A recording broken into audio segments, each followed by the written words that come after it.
Hey y'all, I'm Krystal and welcome back to my Texas garden. Today we're going to be planting out some of the seeds for our winter garden. Right, Mr. Smushy Face? Now if you're new around here, welcome! And if you're all about gardening naturally, go ahead and hit that subscribe button and don't forget to smash the bell icon so you're notified every time I post a new video. So in all honesty, I am probably about 2 weeks late on getting this first round of seeds planted. First, I got hurt, and I want to thank those of you who checked on me and wished me well. I am 100% healed up and moving around and doing great. Then I had the major distraction of the bees. And then to top it off, we've had a little bit of technical difficulty around here. So after all of that, I am finally back 100%. With all that being said, I am 2 weeks behind schedule where I would like to be. In reality, I'm still okay on time. And the reason why, we're about 10 weeks out on our estimated average first frost date. Leave her alone, she doesn't want to play with you. Duke's trying to play with the old lady. She doesn't want to play. She's about 10 years old and she gets fed up with his antics pretty quickly. So let's dive right in and let me show you the seeds that I am going to be starting right now. Now the seeds that I'm going to be starting right now are easily transplantable. I will not be starting any seeds that are not good to transplant. Basically my root crops. Root crops you really want to direct sow. Now the first one we're going to start out is cauliflower. Cauliflower is something I have never grown before, so I'm pretty excited. This variety right here that I got from Mary's Heirloom Seeds is a self-blanching variety. Now, everything that I've looked up for how many seeds I should plant per person for a household, the numbers are really kind of everywhere out there.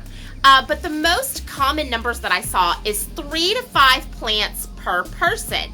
Now, I'm not too sure if that's just for fresh eating or preserving. So since I'm unsure of that, what I'm going to do is I'm going to double the number. So everything that I saw online said 3 to 5 plants per person. So I'm going to go with the 5 plants per person, but I'm going to double that. So I'm basically going to be planting 10 plants per person.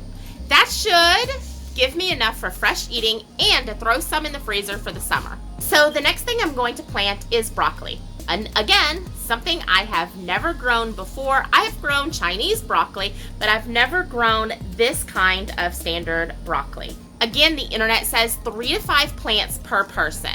I do know that broccoli actually dehydrates very, very well, and that's how I plan on preserving it. So we're gonna plant 10 plants per person. The next thing I'm gonna plant is celery. I have Chinese pink celery, I have regular celery, and I have celery root. These two I have grown before with success, and I grew them in the summer. Now the suggested is 5 plants per person. I'm actually going to stick to that number. I'm going to stick to 5 plants per person. And the reason why is when I grew this the last time, I grew this in the summer and then it fell over into the fall before a rabbit ate my very last celery plant. And I was able to sustainably harvest the celery, meaning I could just take a piece from the outside when I needed it. So 5 plants per person seems pretty reasonable to me. Now, if you've never grown celery before, it can be kind of tricky to start. Once it starts and gets established, it's super easy and totally carefree. So what I'm gonna do is into each seed sale, I'm gonna double the amount of seeds that I would normally do. Brussels sprouts. Brussels sprouts, again, is something I have not grown. I'm doing a lot of first here, if you can't tell. And everything online suggests 5 plants per person. Again, I am going to double that number. Brussels sprouts can be dehydrated and fermented. The reason why I'm going to go ahead and start my leeks now is because they are slow growers. Leeks are really super versatile. You can start a whole bunch right now. You can also start some in the spring. And I have had great luck growing leeks both in our winters here in Southeast Texas and our summers in Southeast Texas. Okay, last but not least for today is I have 4 different varieties of cabbage. We've got both red and green cabbage right here. Now the internet suggests 3 to 5 plants per person. Cabbage is something that is great fermented, sauerkraut, and it's also really great dehydrated. So instead of doubling the number, I'm actually going to triple this number. Like I said, cabbage is so versatile for us. We absolutely love it. It's great fermented. It's great dehydrated. It rehydrates beautifully. Plus, I have a great recipe for canned coleslaw that makes summer barbecues a snap. So I'm going to go ahead and get these into our seed trays, and I'm going to be using popsicle sticks as labels. Don't forget the labels. You will not remember what you planted. Trust me. So as you can see, these seeds are really, really tiny. And even though these seeds are really, really tiny, we only want to put about 4 or 5 per cell, with the exception of our celery. Remember I said celery was really tricky? We really want to plant these kind of heavy in each cell. So let's start with the celery. And here they are. They're teeny tiny seeds. My seed tray is already pre-moistened. And we're just going to start. We just put them in like that.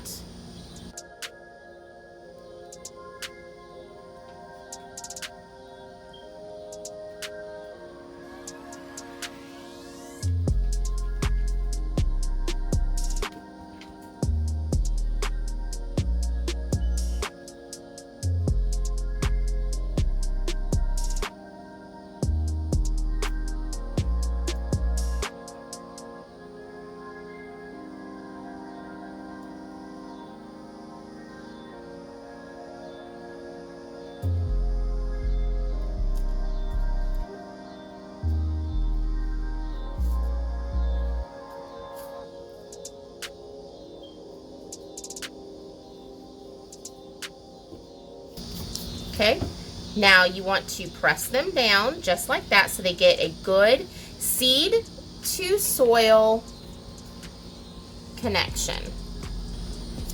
And there's my label. Just gonna put it like that. Sprinkle a little bit of dirt on top, just a very, very thin layer, about 1/8 of an inch.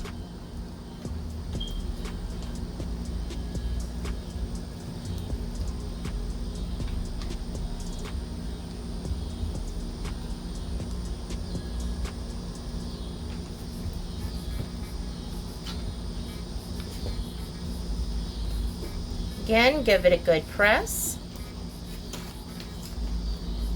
And even though this is pre-watered, we're still going to water very lightly on top.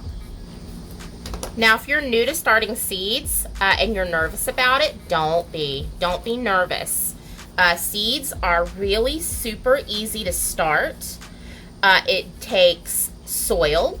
It takes a light source, whether you're starting these outside or under lights in your house. And it takes water. Seeds really do want to grow. They want to germinate. And they're a lot easier than you think. I was super intimidated at first. Any big chunks like this, we get rid of it.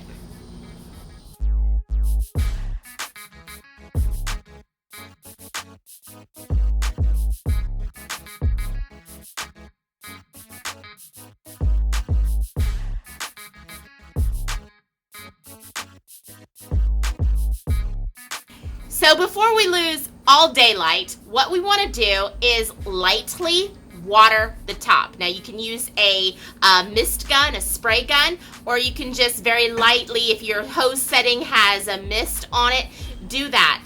Now it is getting a little bit cooler out. We're not experiencing the 100-degree weather that we have been experiencing. And so in the morning, you want to give it a nice light mist. You want to make sure that your seed trays are watered well from the bottom. You might have to put a little bit of water so it can wick up through the cells to keep everything nice and moist. Now, if you can, check it halfway through the day, maybe around noon, especially if they're outside. And if they seem a little dry, mist them again. If they're under lights, you might not have that issue with having to water twice a day or mist twice a day. The reason why we want to make sure that that top level is kept moist is because the seeds are planted very, very shallow.